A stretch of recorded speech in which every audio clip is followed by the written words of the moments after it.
अब बात करते हैं मध्य प्रदेश की, जहां बुधनी और विजयपुर विधानसभा सीट पर उपचुनाव हो रहे हैं।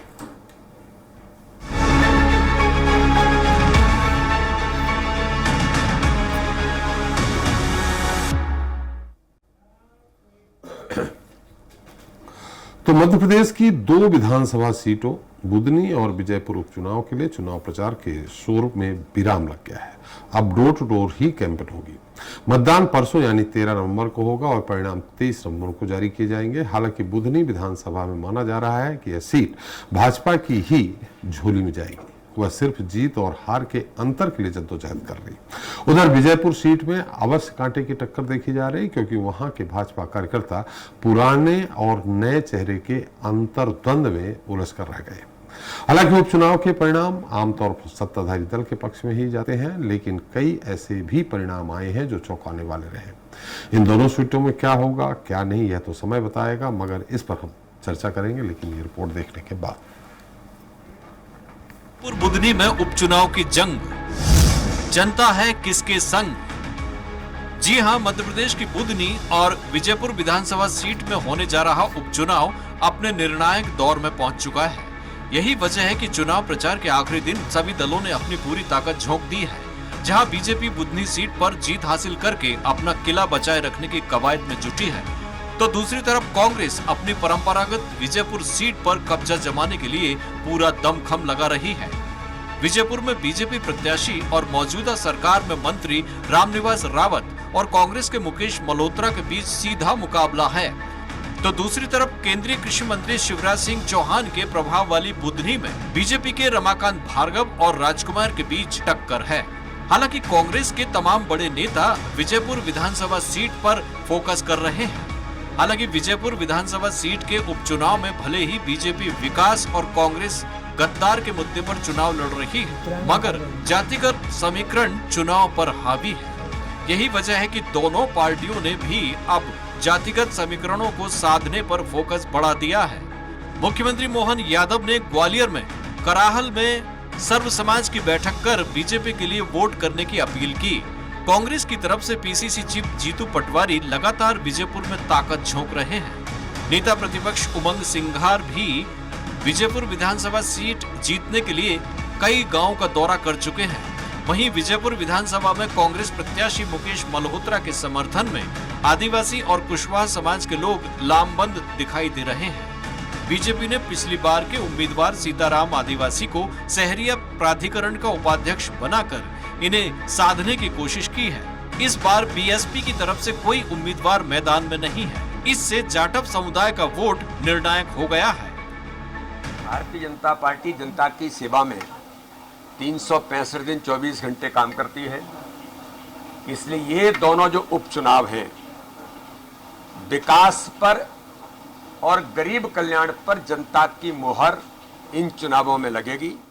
जिस प्रकार से वो कर्जे में डूब गए थे, जिनके पंप है, बाकी चीजें सब उनकी कर्जों में आ गई थी, तो आर्थिक स्थिति बड़ी खराब हो गई थी रावत जी की। और निश्चित तौर से जनता इस बात को समझती है कि जो बिकाऊ है वो कभी टिकाऊ नहीं होते। विजयपुर में जहां कांग्रेस का इतिहास मजबूत रहा है, वहीं बुधनी बीजेपी के प्रभाव वाली सीट मानी जाती रही है। यही वजह है कि मध्य प्रदेश के पूर्व मुख्यमंत्री शिवराज सिंह चौहान लगातार बुधनी में मोर्चा संभाले हुए हैं। इन सब के बीच कांग्रेस भी एड़ी चोटी का जोर लगा रही है। कुल मिलाकर सूबे में लगातार हार का सामना कर रही कांग्रेस के सामने बुधनी और विजयपुर विधानसभा उपचुनाव एक बड़ी चुनौती है। तो बीजेपी के लिए साख का सवाल, एक तरफ जहां बीजेपी को अपने ही घर में बगावत का सामना करना पड़ रहा है, तो वहीं कांग्रेस के लिए भी अपने खेमे को एकजुट रखना एक बड़ी चुनौती बन गया है। ऐसे में 23 नवंबर को जारी होने वाले चुनाव के नतीजे बताएंगे कि जनता किसके पक्ष में अपना फैसला सुनाती है। मयंक शुक्ला, स्वराज एक्सप्रेस, भोपाल। तो इस मुद्दे पर चर्चा करने के लिए मौजूद है हमारे साथ खास मेहमान हैं। अजय सिंह यादव जी हैं, बीजेपी प्रवक्ता हैं, केदार सिरोही जी हैं, कांग्रेस प्रवक्ता हैं, के साहनी जी हैं, वरिष्ठ पत्रकार हैं। अजय त्रिपाठी एक बार फिर हमारे साथ एजुकेटर। ये हम पक्ष विपक्ष की बात करें, साहनी जी, हम जैसा कि हमें अनुमान है उपचुनाव सत्ता पक्ष के उसमें जाते हैं और बिदनी गढ़ रहा है, शिवराज जी का गढ़ रहा है। हालांकि 93 और 98 में हार का भी सामना करना पड़ा है बीजेपी का, लेकिन शिवराज जी ने जब से संभाला तो गढ़ रहा। तो आपको क्या लगता है, बुधनी में भी कांटे की टक्कर हो सकती है या विजयपुर में केवल कांटे की टक्कर है? विजयपुर में वो पुराना नया चेहरा बीच कांग्रेस से बीजेपी में आए, बीजेपी से कांग्रेस में आई, ये इन सब बातों को लेकर के वहां ज्यादा जद्दोजहद है। क्या लगता है आपको कि विजयपुर में कांटे की टक्कर है, बुधनी में कांटे की टक्कर है, या दोनों जगह नहीं है? त्रिपाठी जी देखिए, इसमें कोई इफ एंड बट नहीं है। विजयपुर और बुधनी दोनों जगह जो है बीजेपी का अपर हैंड है। लेकिन आप ये देखिए कि बुधनी जो विधानसभा क्षेत्र है वहाँ पे इतना शुरुआत में आप अगर देखोगे इतना आसान नहीं था जितना जिस तरह से लग रहा है, क्योंकि वहाँ पे शिवराज सिंह चौहान का गढ़ होने से वहाँ बीजेपी के अंदर बहुत ज़्यादा एक अंदरूनी क्या बोलना चाहिए कलह है, क्योंकि बहुत सारे नेता हैं जो वहाँ पे ऊपर उठना चाहते हैं, पर शिवराज जी के होने की वजह से इतने सालों से वहाँ पे कोई भी दूसरा नेता उभर नहीं पाए। अब उनको लगता है कि अगर ये सीट जीत जाती है जो कि रावत जी, तो वो उनके शिवराज जी के ही व्यक्ति हैं, तो कार्तिकेय को एक नया अगला जो विधानसभा में वहां पे उनको टिकट मिल जाएगा तो फिर से मतलब बहुत लंबे रेस के घोड़े हैं वो, तो अगर एक बार उनको मिल जाएगा तो फिर वहां के जितने नेता हैं जो बड़े नेता हैं उनको अपॉर्चुनिटी उनका खत्म हो जाएगी। तो वो एक अभी कोई सभा हुई थी वहां पे भी बहुत ज्यादा नारे लगे थे कि उनको टिकट जो इनको दिया है उनको कैंसिल करें और दूसरे किसी व्यक्ति को टिकट दें। तो इस तरह से बहुत ज़्यादा वहाँ पे एक अंदरूनी झगड़ा देखने को मिला था, लेकिन शिवराज ने आके मोर्चा संभाला और इसलिए इतने सारे सभाएं बुधनी में शिवराज ने लिया है। तो अब जो है, अब लगता है कि थोड़ा बहुत वहाँ पे स्थिति बदल गई है और शिवराज जी ने जो है खुद जाके जब वहाँ पे मोर्चा संभाला है तो वहाँ पे कुछ उम्मीदें बढ़ गई हैं बीजेपी की। विजयपुर में भी जो है इतना इजी नहीं है बीजेपी के लिए, क्योंकि वहाँ पे रामनिवास रावत जी जो है वो सिंधिया जी के केमे के थे जब कांग्रेस में थे, और जब सिंधिया जी छोड़ के गए तो वो छोड़ के नहीं गए, तो वो कांग्रेस में ही रहे, तो इसलिए अभी एक बार भी सिंधिया जी वहां पे प्रचार के लिए नहीं गए हैं। तो ऐसा लगता है कि वहां पे जो सिंधिया के जो समर्थक हैं वो उनका साथ नहीं दे रहे हैं। तो दोनों जगह जो है, जिस तरह से आपने कहा बाई इलेक्शंस जो होते हैं वहां पे जो सत्तारूढ़ की जो पार्टी है उन्हीं को फायदा मिलता है उसका। लेकिन बात यह है कि कांग्रेस भी वहां पे पूरी ताकत लगा रही है कि अगर ये एक बार जो वहां पे सीट जीत जाती है तो कांग्रेस के लिए एक फुटेज मिल जाएगा आगे बढ़ने के लिए। जी चलिए अजय जी, आपसे भी हम विजयपुर में केवल टिप्पणी चाह रहे हैं, बुधनी ठीक है, बहुत संक्षेप में, फिर पक्ष विपक्ष की बात करते हैं। देखिए, विजयपुर में दो बातें आ रही, तो पॉलिटिकल बात है कि रामनिवास रावत कांग्रेस के दिग्गज नेता छोड़ करके बीजेपी, तो बीजेपी के लोगों को जो नुकसान हुआ, चाहे वो सीताराम आदिवासी हो, बाबूलाल मेवरा हो, उनका बड़ा नुकसान हुआ। दूसरा जो मुद्दा होता है विजयपुर सीट का, सबसे बड़ा जो कैलकुलेशन है वो मध्य प्रदेश की बजाय राजस्थान के कैलकुलेशन से बहुत ज़्यादा प्रभावित होती है उसकी, क्योंकि उनके रीति रंग रिवाज बहुत सारे वहाँ से मिलते हैं। सहारिया आदिवासी और गुर्जर वोट बैंक एक बड़ा फैक्टर होता है, क्योंकि रामनिवास रावत खुद गुर्जर समुदाय से आते हैं तो उनके अपने वोट बैंक है, लेकिन जो सहारिया आदिवासी ग्रुप है वो डिसाइडिंग फैक्टर होता है। और इस बार बीजेपी ने कोशिश तो की है कि सीताराम आदिवासी को सहारिया विकास प्राधिकरण का दे, लेकिन जो मुकेश मल्होत्रा वो भी सहारिया आदिवासी वर्ग से ही आते हैं, तो कांग्रेस ने एक बड़ा दांव खेला है कि एक ऐसे अननोन चेहरे को जो मुकेश जी हैं उनको सहारिया आदिवासी, तो मुझे लग रहा है कि, और फिर आप जैसे कि सैनी जी ने बताया कि सिंधिया जी भी प्रचार में नहीं गए, उनका कोई खुन्नस है। नरेंद्र सिंह तोमर सक्रिय हैं, लेकिन चूंकि वो विधानसभा के अध्यक्ष हैं उस नाते उनकी सक्रियता कई बार सवाल खड़े करती है। उसके बावजूद चूंकि सत्तारूढ़ पार्टी का रुझान होता है तो उसमें अपर हैंड तो बीजेपी का वहाँ पे हो सकता है, लेकिन अगर कांग्रेस जिस ताकत से दिख रहा है उसी ताकत से चुनाव की वोटिंग के दिन तक लगी रही तो विजयपुर के परिणाम के बारे में कुछ भी दावे के साथ नहीं कहा जा सकता। अजय सिंह जी, विजयपुर के परिणाम के बारे में दावे से नहीं कह सकते हैं, लेकिन सबसे बड़ी बात, कैसा लग रहा है आपको जिस आदमी के खिलाफ 90 से आप प्रचार करते आ रहे हैं, 90 से 93 में वो मंत्री भी रहे हैं, उस आदमी के समर्थन में अब आप प्रचार कर रहे हैं? पहले मैं ये जानना चाह रहा हूं कैसा लग रहा है? देखिए त्रिपाठी जी, कांग्रेस पार्टी में मूल अंतर है। कांग्रेस आपकी आवाज कट के आ रही है अजय जी। हेलो जी जी, आवाज आ रही है? हाँ, अब आ रही जी। देखिए, कांग्रेस पार्टी और भारतीय जनता पार्टी में मूल अंतर है। जहां कांग्रेस पार्टी व्यक्ति आधारित पार्टी है, भारतीय जनता पार्टी कैडर आधारित पार्टी है। तो जो 6 चुनाव रामनिवास रावत जी कांग्रेस से जीते हैं वो मूल रूप से उनकी स्वयं की पकड़ थी और वो स्वयं अपने जनाधार की वजह से जीते। और दूसरी तरफ भारतीय जनता पार्टी का कैडर संगठन बराबरी से विजयपुर में सक्रिय रहा। 2018 में तो भाजपा जीती गई थी, पिछला चुनाव भी 10,000 से विधानसभा में भाजपा हारी थी और लोकसभा में 35,000 की बढ़त थी। तो कांग्रेस के रामनिवास रावत जी और भारतीय जनता पार्टी का संगठन अब ये दोनों मिलकर 1 और 1 11 हो गए। तो इस चुनावी मैदान में भारतीय जनता पार्टी से रामनिवास रावत जी की लंबे अंतर से जीत है। कांग्रेस पार्टी का मुद्दा इस चुनाव में पूरी तरह गायब हो गया। आप दल बदल को मुद्दा बना के चुनाव लड़ रहे हैं और दूसरी तरफ आपके प्रत्याशी स्वयं ऐसे नेता जो पिछले विधानसभा चुनाव तक भाजपा में थे और भाजपा छोड़कर निर्दलीय लड़े और आपको कोई उम्मीदवार नहीं मिला तो उसी को आपने उम्मीदवार बना दिया। साथ ही रामनिवास रावत जी ने अरे आप ये तो मत कहिए अजय जी, देखिए उनने तो रहे भाजपा में चले आए, अरे वो तो भाजपा कांग्रेस से विधायक थे जिनको ले लिया आपने। मैंने आपसे सवाल ये किया कि कैसा लग रहा है उनका प्रचार करने में।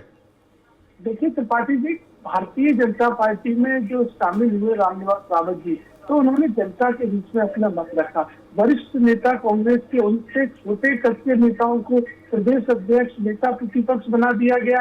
यहाँ तक कि जो नेता उनके खिलाफ लगातार काम करते थे, भाजपा से लाकर उन्हें लोकसभा का उम्मीदवार बना दिया गया। तो जब इतने वरिष्ठ नेता की अनदेखी हुई, उन्होंने अपने कार्यकर्ताओं के बीच में बात रखी और कार्यकर्ताओं ने पूरी सहमति से उन्हें कहा कि वो कांग्रेस छोड़े और भारतीय जनता पार्टी में आए, क्योंकि देश की नीति और विकास केवल भाजपा के साथ हो सकती है। कांग्रेस पार्टी में केवल व्यक्तिवाद हावी है। और लोकसभा चुनाव का परिणाम बताता है कि उनके क्षेत्र में 35,000 मतों की बढ़त थी भारतीय जनता पार्टी की, तो उनके क्षेत्र की जनता भी उनके निर्णय के साथ थी। तो ये तो प्रमाणित हो गया है। और पूरी तरह से रामनिवास रावत जी जैसे अच्छे व्यक्ति की भारतीय जनता पार्टी में ही जगह है। वो तो लंबे समय तक ऐसी पार्टी में रहे जो उन्हें खुद पछतावा है कि उन्होंने निर्णय लेने में देरी करी। कांग्रेस पार्टी से ना उनके क्षेत्र का विकास हो पाया, ना कांग्रेस पार्टी की नीति इस समय जनता के हित में है।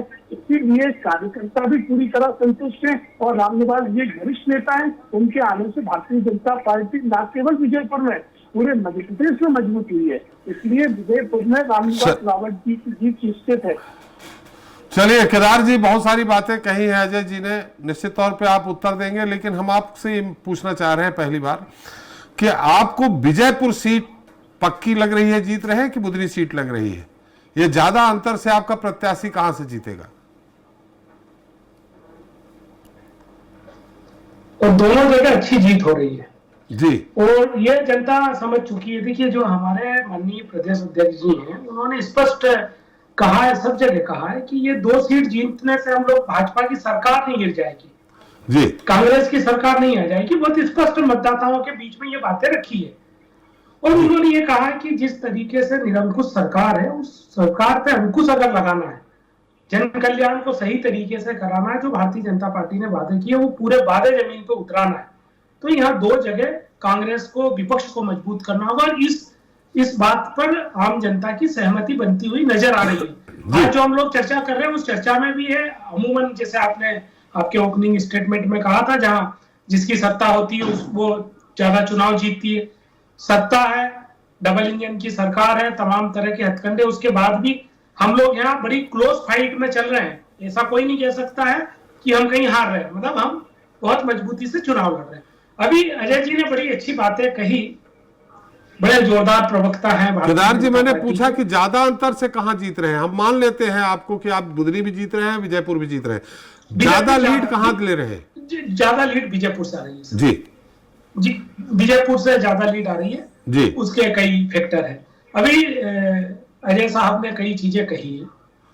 पहली बात यह है कि जो भी वहां वोट मिलेंगे वो वोट सिर्फ रामनिवास जी के खाते में ये जोड़ेंगे या वहां ये कहेंगे संगठन को वोट मिले? ये कह रहे हैं इनके यहाँ संगठन महत्वपूर्ण है, व्यक्तिवादी पार्टी नहीं है। तो अगर इनका संगठन मजबूत था, ये नेतृत्व को बढ़ाने में, नेतृत्व का निकालने में, नेतृत्व की खोज में ये इनका संगठन लगा रहता है, तो इनको रामनिवास रावत जी की दरकार क्यों पड़ी जी? जबकि इनके यहाँ तो दरी उठाने वाले बहुत से लोग थे जी, फिर उनको लाके मंत्री बनाने की जरूरत क्यों पड़ी? जब भाई आपका संगठन इतना मजबूत और आप तो नेतृत्व को तराशने वाले लोग हो, तो फिर यहाँ आने की जरूरत क्या थी? आपके पास तो बहुत था। फिर दूसरी बात, आप 1 और 1 11 क्यों कर रहे हो? 1 और 1 11 बताने की जरूरत ही नहीं है। जब आपका संगठन ही इतना मजबूत है तो वो एक पे ही बात करिए ना। ये इसका मतलब ये है कि भारतीय जनता पार्टी अब वो भारतीय जनता पार्टी नहीं रही है। पहले हम लोग जो सिद्धांतों की पॉलिटिक्स होती थी, अब वो बिजनेस पॉलिटिक्स में बदल चुकी है। टोटल बिजनेस पॉलिटिक्स है। धंधा लो, धंधा दो, जितना लाएगा जितना जाएगा। वो जो व्यापारी एक राजनीतिक है वो आज की तारीख में हो रही है। केदार जी एक सोशल सवाल, जस्टिस की निश्चित केदार जी एक सवाल यहाँ है, जैसा कि अजय जी आ रहा हूं आपका। अजय जी ने कहा कि भाजपा के व्यक्ति को आपने लाके टिकट दे दिया, वहां की मान लेते। आपको बुधनी से अभी कोई आधा दर्जन से ज्यादा चुनाव लड़ चुके हैं राजकुमार पटेल, और 93 को छोड़ के कोई चुनाव नहीं जीते, हारते ही रहे हैं। तो क्या आपके पास इतने सालों में कोई और नया चेहरा नहीं ढूंढ पाए राजकुमार पटेल के अलावा? देखिए, हमने कई चेहरे वहां ढूंढे हैं इतने पूरे सालों में। आप पीछे देख लीजिए, हमने तो फिल्म में एक्टर भी लाए थे पिछली बार, हनुमान जी का रोल करने वाले को। नए नए तरीके की लीडरशिप भी हमने वहां पर डेवलप की है।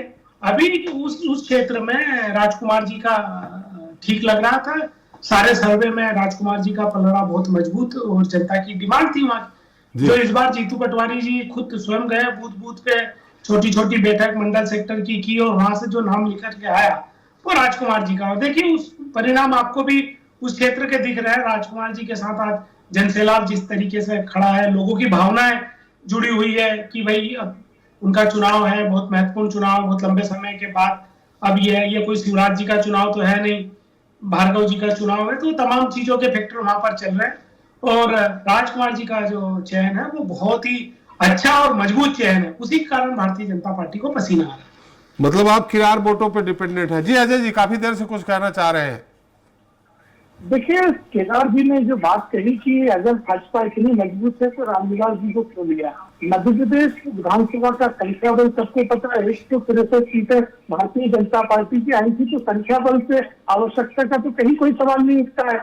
लेकिन जब कोई अच्छा व्यक्ति हमारे दल के साथ, हमारी विचारधारा के साथ जुड़ना चाहेगा तो उन सभी का स्वागत है। रामविलास जी हों या भविष्य में भी कोई और अच्छे व्यक्ति जिनका समाज में अच्छा सम्मान है और जो काम करना चाहते हैं, तो उन्हें हम अपनी पार्टी में क्यों नहीं लेंगे। ये तो कांग्रेस पार्टी है जहाँ नकारा लोगों के लिए पूरी तरह पार्टी ने कब्जा कर लिया है और अच्छे लोग पार्टी छोड़ कर चले जा रहे हैं। दूसरी बात, जिस दिन में आप मजबूती की बात कर रहे हैं, अगर राजकुमार पटेल जी इतने मजबूत थे तो 6 महीने पहले भोजपुर से क्यों लड़ा है? वहां भी 50,000 से हार गए।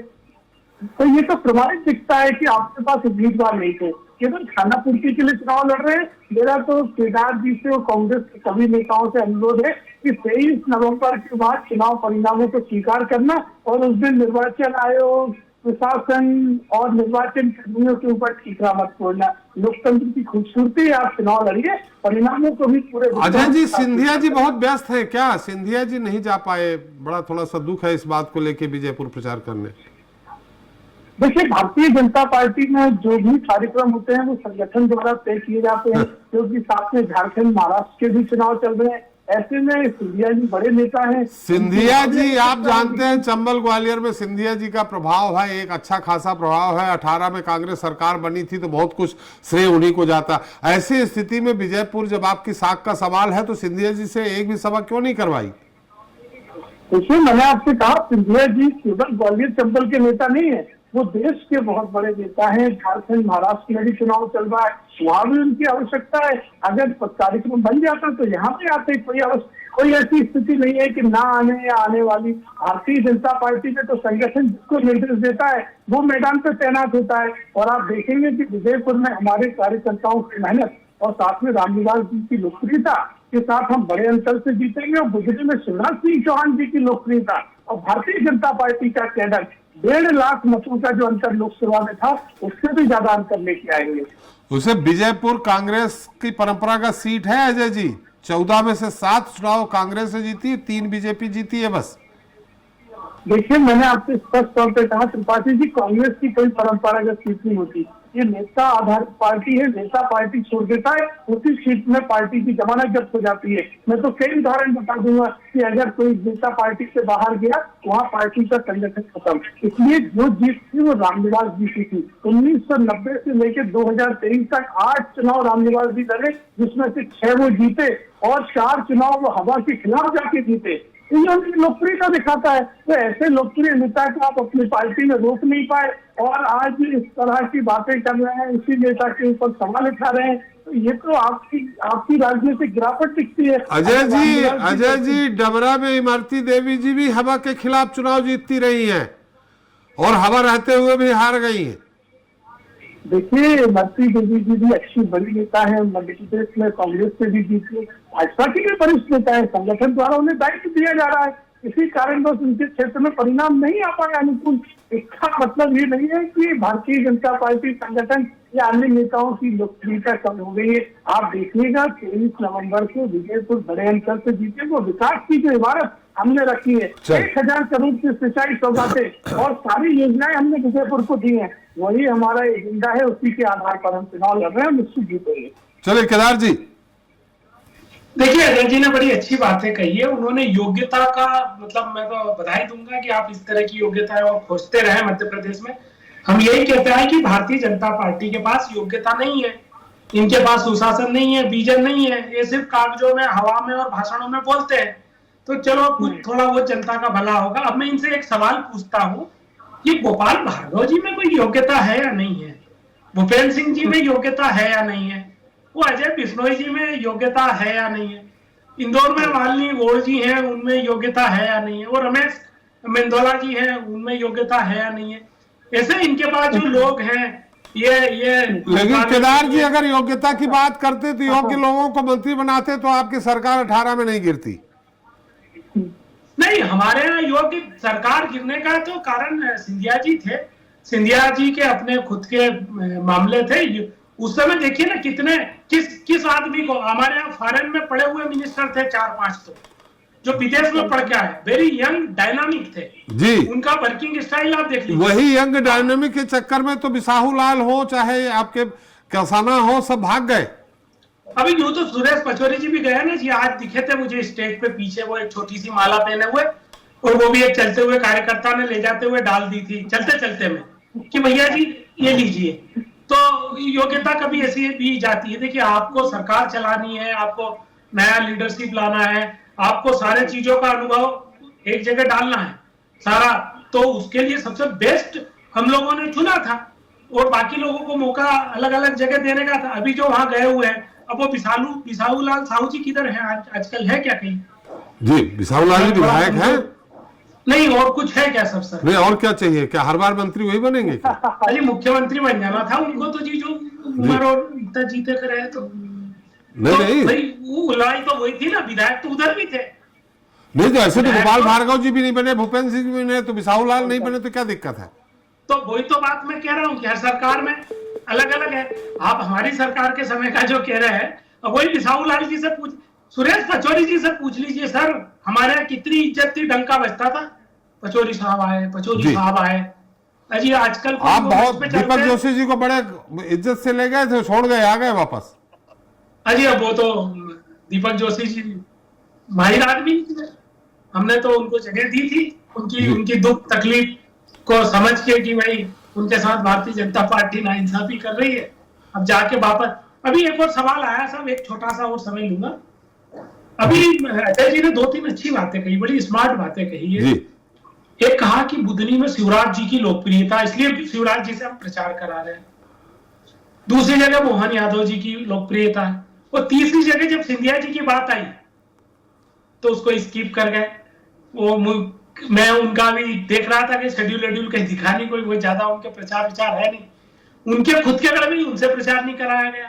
तो इनके अंदर आज की तारीख में भारतीय जनता पार्टी में बड़ा दुविधा का खेल चल रहा है, और ये दुविधा और जो ये आपसी इनकी जो लड़ाइयां हैं, वो फोन टेपिंग पे भी दिखी, मंच माइक पे भी दिखी, ट्विटर पे भी दिखी, और अब वो धीरे धीरे, पहले क्या होता था कमरे में सेटल हो जाता था, मुझे लग रहा है वो जमीन पे सेटल होगा, और उसके परिणाम जो है आपको अभी ये चुनाव में सर दिखेंगे ही दिखेंगे। चलिए केदार जी, अजय जी समय कम है, आप बहुत कुछ महत्वपूर्ण बात कुछ कहना चाह रहे हैं क्या? बहुत कम समय है। अजय जी आपकी आवाज नहीं आ पा रही है। हेलो। हाँ जी अजय जी। वरिष्ठ नेताओं के मंत्री बात केदार जी ने रखी, नेताओं को मंत्री बना दिया जाए क्या? कांग्रेस अजय जी तकनीकी कारणों से आपकी आवाज नहीं आ पा रही है, हमें सीमा होती है, आपकी आवाज नहीं आ पा रही। हमारे सभी बड़े नेता किया जाता निर्माण कर रहे हैं। अजय जी खैर आवाज नहीं आ पा रही, इसलिए मैं आपसे सवाल नहीं कर पा रहा हूं। साइनी जी दोनों उपचुनाव को लेकर हालांकि आपने पहले भी बता दिया है, लेकिन मुझे जो लगता है लीड हर जगह कम होगी, विजयपुर में भी और बुधनी में भी। हाँ बिल्कुल त्रिपाठी, जैसे मैंने आपको पहले भी बोला, दोनों जगह जो है बीजेपी के अंदर जो अंदरूनी झगड़े हैं उसके वजह से वह बीजेपी को, पर बात यह है कि जैसे अभी कांग्रेस के प्रवक्ता ने भी बोला कि उथल पुथल है बीजेपी के अंदर, लेकिन कांग्रेस उसको बुना नहीं पाती है। मुश्किल वही है जिस तरह से आप कैंडिडेट देते हो और वहाँ पे जो प्रचार होता है, तो जिस बीजेपी के अंदर के जो अंदरूनी झगड़े हैं उसको एनकैश करने का जो कांग्रेस का जो प्लान रहता है या वो सक्षम नहीं हो पाता। चलिए अजय जी, पूरे जो अभी तक डिस्कशन हुआ उसका एक देखिए, स्वाभाविक रूप से अभी तक जो माहौल बना, जो आज प्रचार खत्म हुआ है और तमाम बातें हुई, उसके बाद देखिए ये तो तय है कि जो अजय सिंह जी कह रहे थे कि बुधनी में शिवराज जी की लोकप्रियता, पर ऐसी लोकप्रियता वहाँ पर कोई नहीं है जो विजयपुर में। पुनः बिना लोकप्रियता के चुनाव हो रहा है वहाँ पर। नरेंद्र सिंह तोमर जो कि स्पीकर है तो वो खुल्लम खुल्ला बहुत ज़्यादा नहीं कर सकते। सिंधिया जी उनकी प्रतिष्ठा का सवाल बना हुआ है, पर उसके बाद भी चूंकि विजयपुर का स्टाइल अलग है, विजयपुर प्रतिष्ठा का सवाल तो बना हुआ है। और अगर इसको बीजेपी जीतती भी है और कम लीड से जीतती तो भी बीजेपी के लिए एक बड़ी चुनौती, जैसे अभी अमरवाड़ा में हुआ था। आखिरकार बीजेपी जीती, लेकिन किस तरह जीती ये सब जानते हैं। तो ये सब जानते हैं कि जो सवाल, ये सवाल आपका पीछा नहीं छोड़ेगा अगले चुनाव तक। चल समय के साथ बहुत धन्यवाद अजय जी आपका, और केदार जी आपका, साइनी जी आपका और अजय त्रिपाठी जी आपका हमारे साथ चर्चा में शरीक होने के लिए और अपना अमूल्य समय देने। तो आज हमने चर्चा की बुधनी और विजयपुर के सियासी रण की। जो बीजेपी के लिए प्रतिष्ठा का सवाल तो कांग्रेस के लिए जमीन बचाने की लड़ाई और किसी अग्नि परीक्षा से कम नहीं है। इतना ही नहीं, उपचुनाव कई नेताओं की सियासी किस्मत भी तय करेगा। हालांकि दोनों ही दल अभी से अपनी अपनी जीत का दावा जरूर ठोक रहे हैं, लेकिन देखना होगा कि इस चुनाव में बुधनी और विजयपुर की जनता किसे अपना आशीर्वाद देती है और किसके सिर जीत का सेहरा चाहती है। आज के लिए इतना ही, नमस्कार।